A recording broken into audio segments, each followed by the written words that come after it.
All right, you're on the spot, Dan. Tell us your story. Well, I really actually don't know if it's where to start, but I suppose just swimming related. Um, Got back into swimming in 2009, swimming in the open water. I had previously been uh, Ocean Lifeguard and um, earlier on in my life, and then went on to work and family and everything else, and just stayed out of the water for quite a while. I mean, I still played around and so forth, but no real swimming. And actually got back in because my older daughter at that time started junior lifeguards, and I started seeing the kids running and swimming, and it actually got me motivated to. I did a little bit of running in the beach, and then went swimming out to the buoy, uh, and then while I was doing that summer, a friend said, "Hey, why don't you come down swim with us at the La Jolla Cove?" And I said, "Okay." And then they needed a person to join on their La Jolla Cove 10-mile relay team, and I was like, "Oh my God, can I do a mile or 2 miles?" And like, "Oh my, wow, that's a lot." And but I went for it and had about a month to kind of bump up some training, and that was a blast and a great experience and a lot of fun. And it kind of just kept on going. I never left. So kept on swimming. When did you start the marathon part of swimming? So you did the relay, and Uh, then yeah, so that happened, and in 2011, I started getting involved with Catalina swims with observing, and then 2011, Carol Singh is putting together a circumnavigation relay around Catalina, and I was swimming with some people already at the Cove that were training for marathon swimming, so it was kind of like all around me at that point anyway. So they were all doing it for fun, and I'm thinking, oh my God, this is another big leap.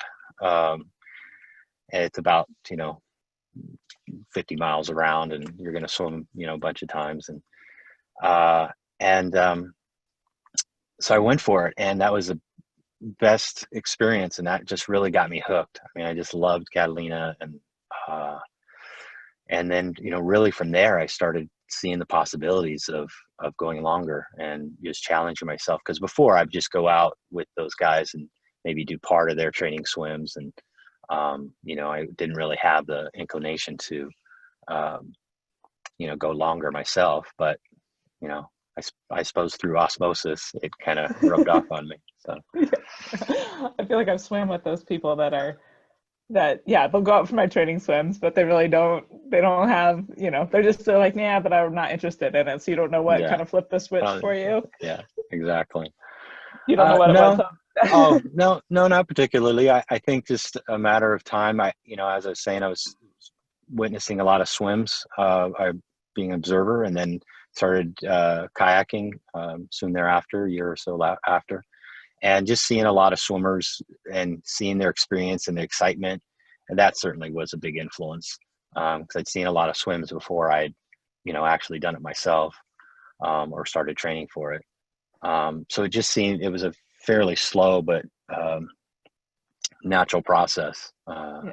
you know, or organically. Yeah. So what was your first marathon swim? Your own?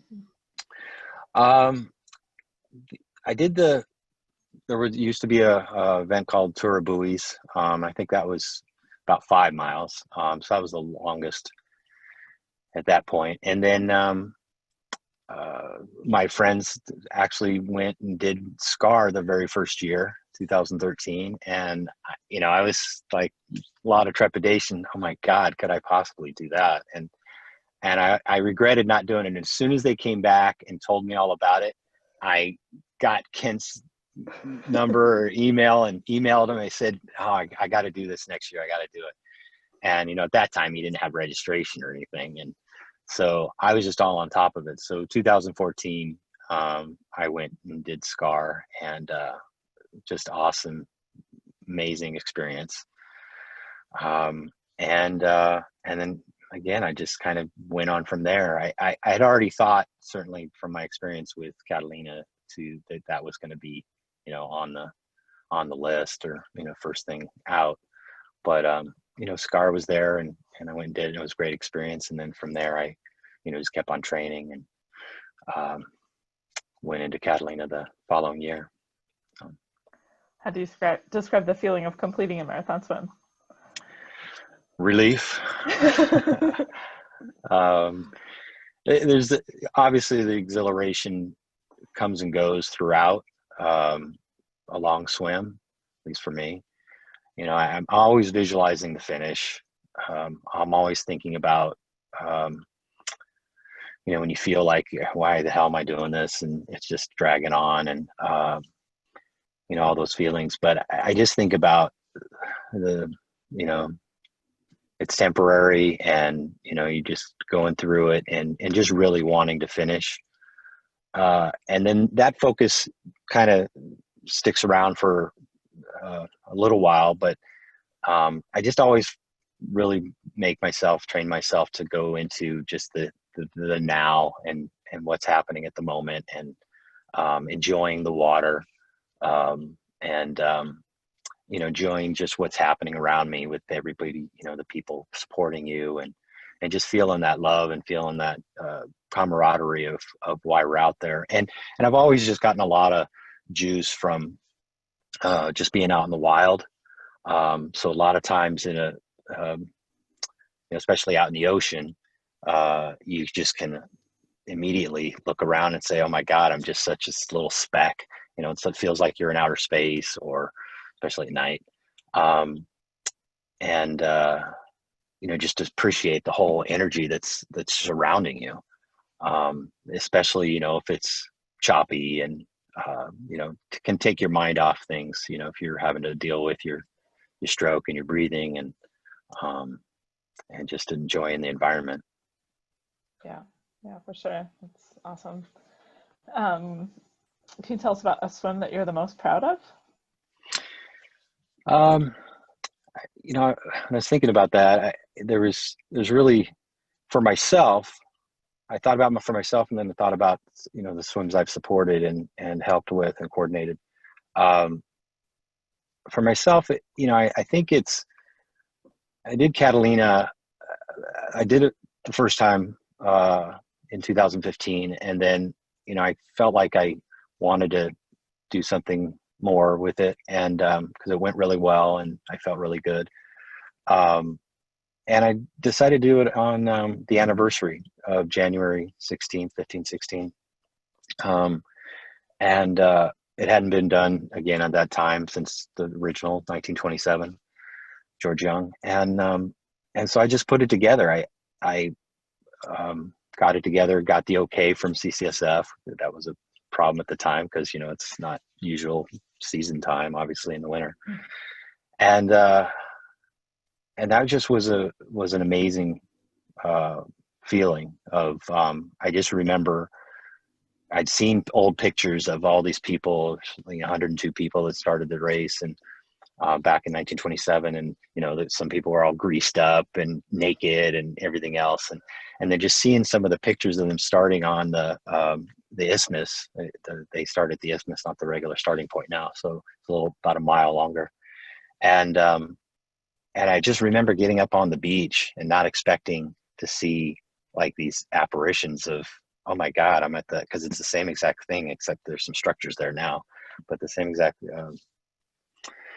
location. And just that feeling I had of the push to start, and just feeling like that was what I was doing for, at least half of it, until I started, getting into, it was really choppy for, the first half. And so that really kept me going for that first half. So, finishing that took me a few more hours than the first time.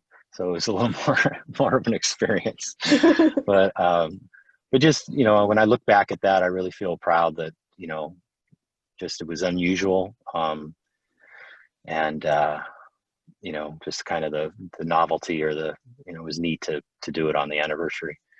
But for, really that gives me a lot of pride is I'd worked with this school for several years, and it's kind of a micro school, special needs kids, and I started having them do a lot of swims and whatnot, and one of the first thing we did with them was Alcatraz, and I took them all up there, and they were all in wetsuits and everything else, um, and it just went well. Everybody did well. Everybody did it, and I remember going back to the cove the next swim day, and everybody was in their wetsuits again, and because we had Catalina relay on, set up, but we did Alcatraz first just to see how everything goes. And I remember having them all strip off their wetsuits out in the water right as we were coming back in from the swim. And I just remember them all going, "Oh my God, this feels so good!" And, and they're dropping all their stuff because they were total head to toe, neoprene. And they're just having I made them all carry their stuff back in, the 50 yards in, and then we went and did Catalina, a few months later, two relays, and oh my God, just the amazing experience that was to have them,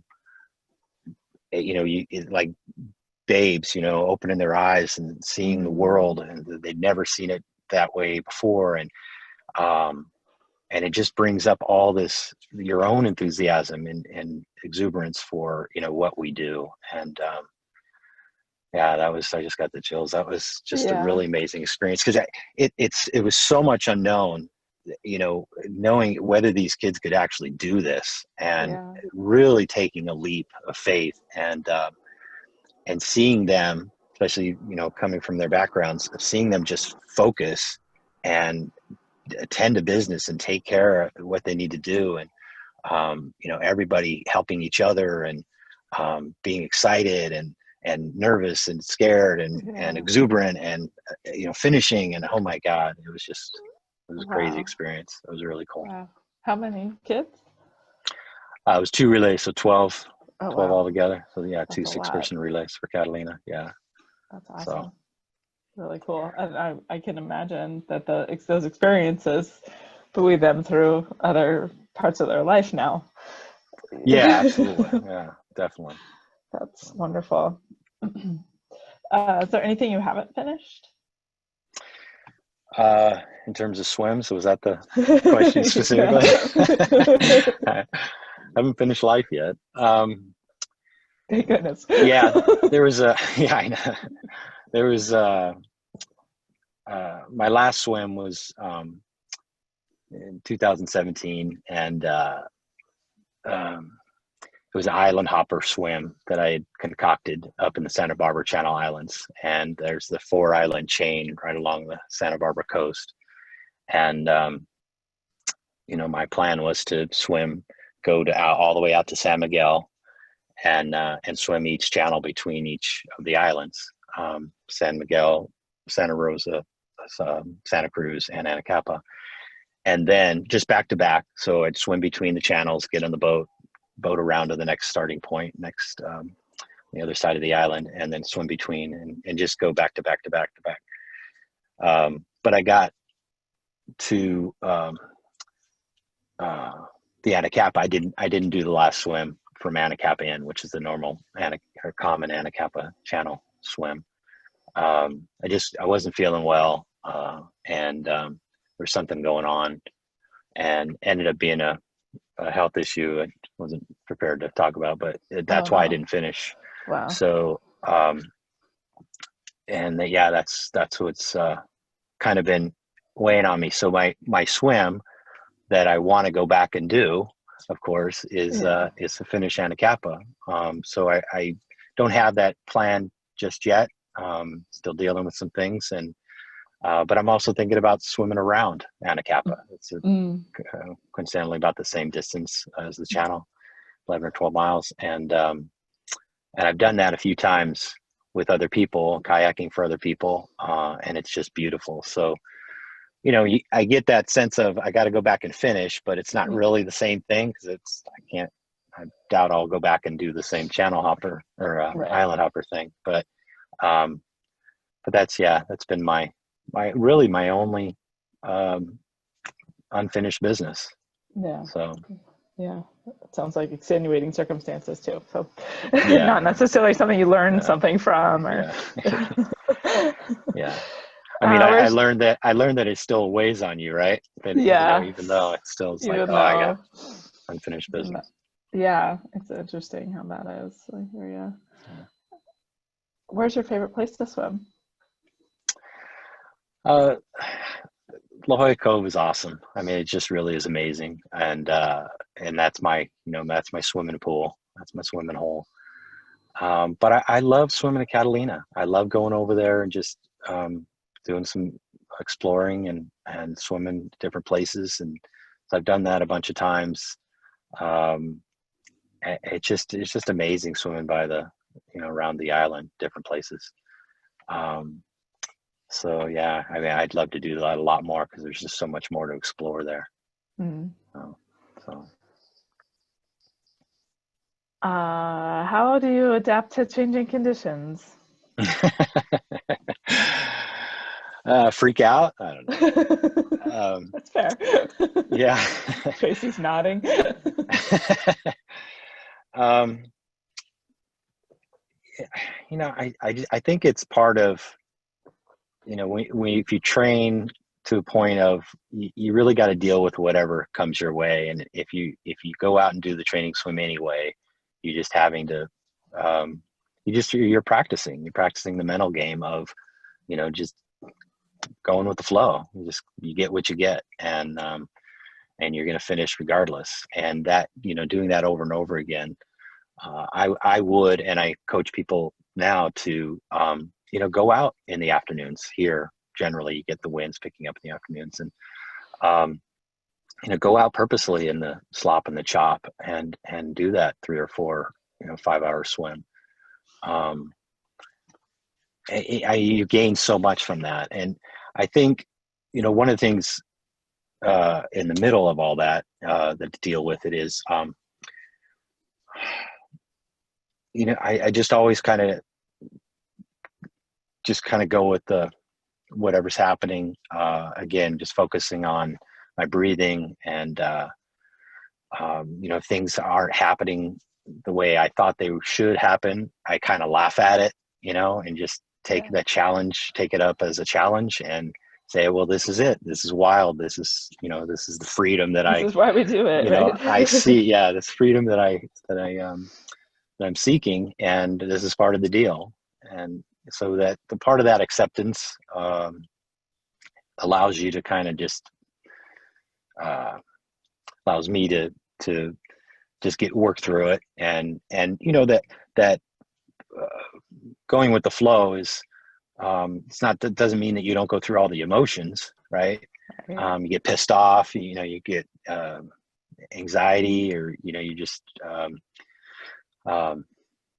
not accepting it, and then you get back into a rhythm. You're like, hey, it's like when you get cold, through a swim, you start to feel shivers, and you start to feel cold, and then you just buckle down and focus on your breathing, focus on your stroke, and then sometime later you're like, wow, I'm not even cold anymore.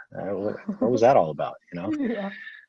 So the same thing happens, I think, mentally, as we just go ebbs and flows, and just having the confidence, and again, through your training, having the confidence that you're going to have those dips, but then you'll be back up on the comfortable side, Right. relatively, right? So I think that keeps me going too. Yeah, being able to deal with it. How you talk about that, like just like putting yourself in those circumstances. I think that's a big one for, like you said, going out in the afternoon, like, yes, it's choppy, or, going out even when you don't want to. And that all of those experiences, though, really do build the confidence that you need to get through bigger, longer swims. I like how you talked to about, kind of visualizing the finish. I'm wondering how much because I've heard some people use different ratios, but how much do you think is in a marathon swim is mental versus the training? Yeah, the physical part kind of takes care of itself. If you're doing what you need to do, whatever your training plan is, and you're putting in the miles and being diligent about that, notwithstanding injury, of course. But the physical kind of takes care of itself. So I really, for myself and the people I've been around, and now helping others, I really have people focus on the mental from the get-go. Whether it's trying out your feeds, even on an hour or two swim, and just getting things down, so you're already thinking about that from even in the shorter 2 and 3 hour swims. And what I found that's happened for me, and then subsequently other people, is you get to the point where 3 hours is just your warm-up. Yeah. And you get to liking that time and in the water. And when you do a shorter swim, I mean, I still feel that now, even though I haven't been going long, where I just can't just do a half hour or even an hour. I really I'm anxious to just kind of get into that relaxed mode that you only get after you've been in for a while, a longer period.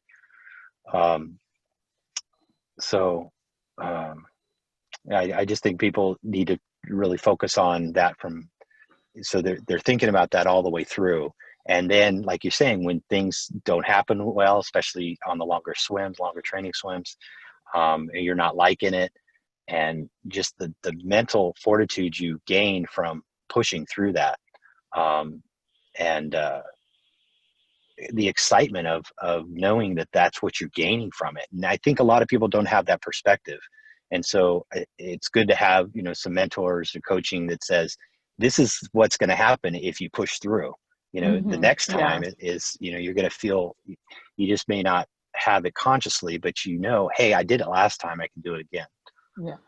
And as you build those, notches in your belt, in your suit, in your cap, you build those notches up, it really goes a long way. And, when you even building up to your long training swim, your longest training swim, and then ultimately your event, you can really, that you got that in the bank. You really can rely on that. Yeah. Yep. I appreciate that a lot. Judy was asking a little bit about cold, and I was curious, when you did that January Catalina crossing, what was the temp? Yeah, it actually wasn't so bad. That was why it made it seemingly doable. It wasn't going to be North Channel action or anything. It was 59, 60. So,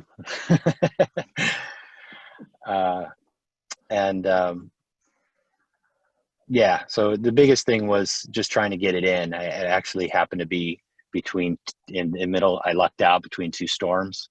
And so it was really choppy and sloppy, but it was otherwise fairly nice conditions. But I got in right. It was just a couple days after the previous storm, and then the storm came in the day later. And so that was the big deal. So the cold, I certainly got colder on that swim, just because it took me 13 and a half hours.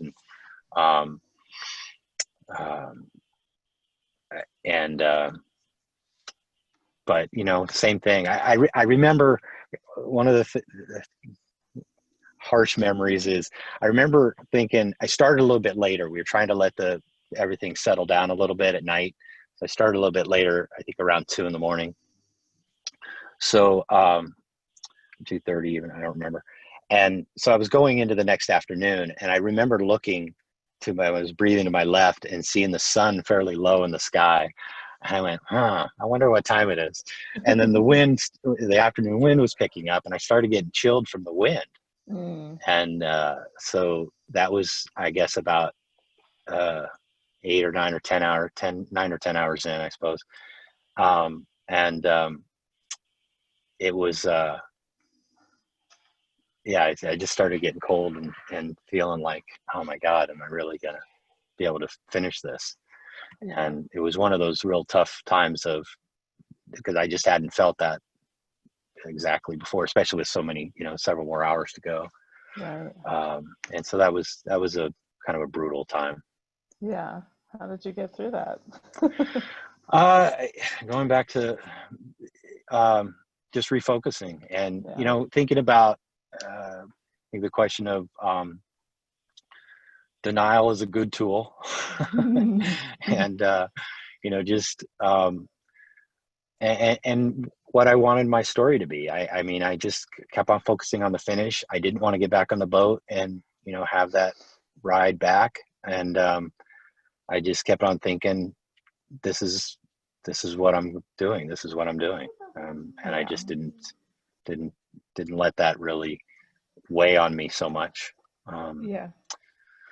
So it's super important, I think, having that, well, yeah, like that I call, you know, like perspective, just like getting perspective in the moment is one of them. The other thing I was thinking when you were talking about that is like having gotten out of a swim and taking the boat ride back, and the process that I did go through to get on the boat, like having had all that experience, I know I definitely don't ever want to have to do that again, because it's way longer than like just going to the other side. Exactly.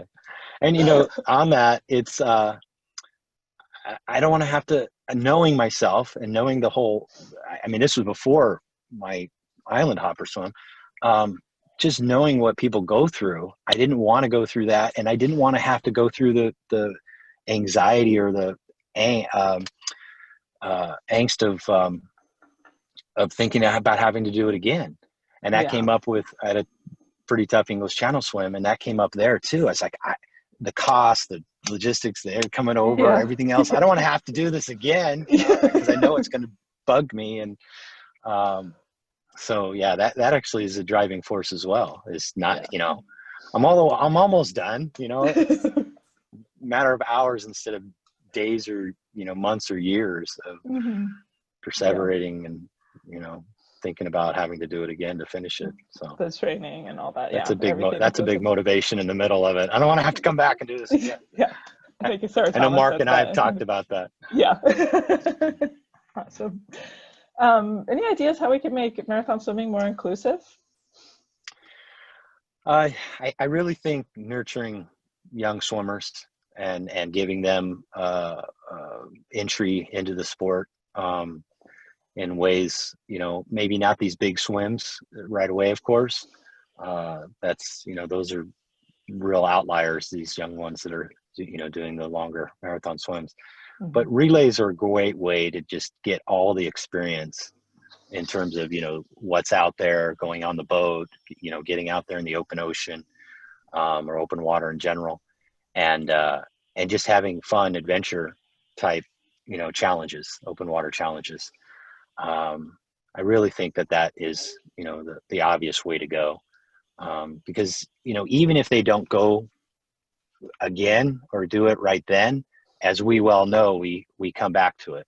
And my daughter's a perfect example. My younger daughter did Anacapa a couple years ago now, and when she was 15, and she's like one and done. You know, she just wanted to see the challenge, see if she could do it.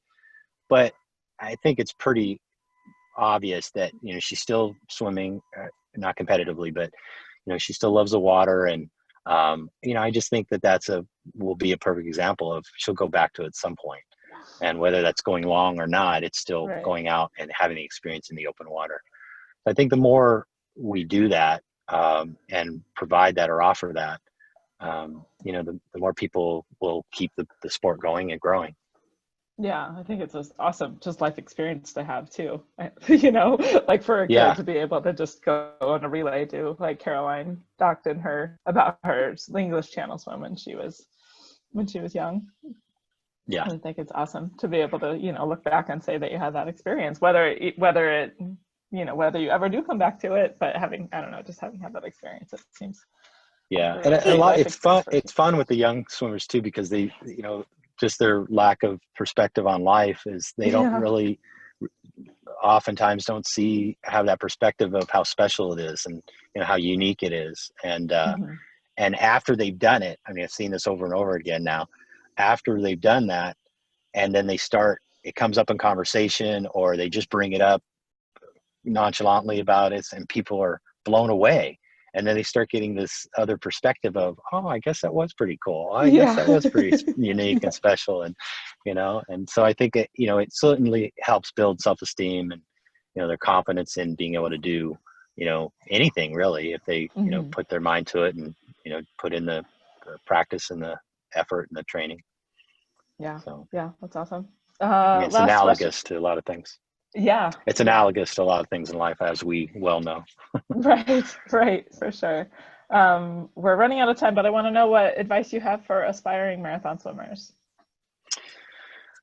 Um, Enjoy the water. I've done this for myself. There's a regular daily 9:30 group that goes out at the Cove, and I've just always stuck with them, whether I start out with them and then continue to go longer, or come, go back and do their little hour swim or something in between my swims. But just having fun in the water and enjoying it just for play. And I say that during people's training too. Do your training, but leave room for rest and recovery, but also play, and just go out there and remind yourself why you love the water so much.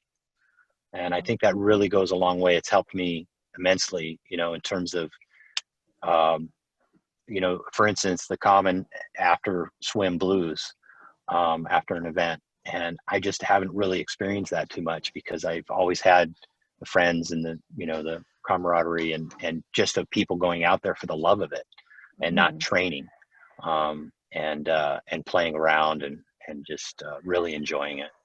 So I think if you keep that as part of your training and make that, like rest and recovery, play. That's awesome advice. I love that. Yeah. It's interesting too. We interviewed Vera Rivard on the 16-year-old in Vermont on Thursday, and she kind of said the same thing. She's like, well, I think, anyway, but like play in the water, invite people to come play in the water is a way to get more people doing it. So anyway, I just love that. Yeah, totally. Right. Yeah. Yes. All right. I feel like I have a million more questions, but it's already quarter after, and I want to be respectful of people's time. So thank you so much for your time today. This was great. I really appreciate it. Thank you for having me. And I look forward to seeing all the others you have on here. Yeah, absolutely. Or come back anytime you want to get up at 5:30 in the morning. Oh yeah, that's right. Yeah, you can come anytime. Yeah. All right. Thank you so much. Thanks. Have a great day. Bye, everybody. See you, everybody. Thanks, care. Shannon. See you soon. Shannon. Bye, everyone. Bye.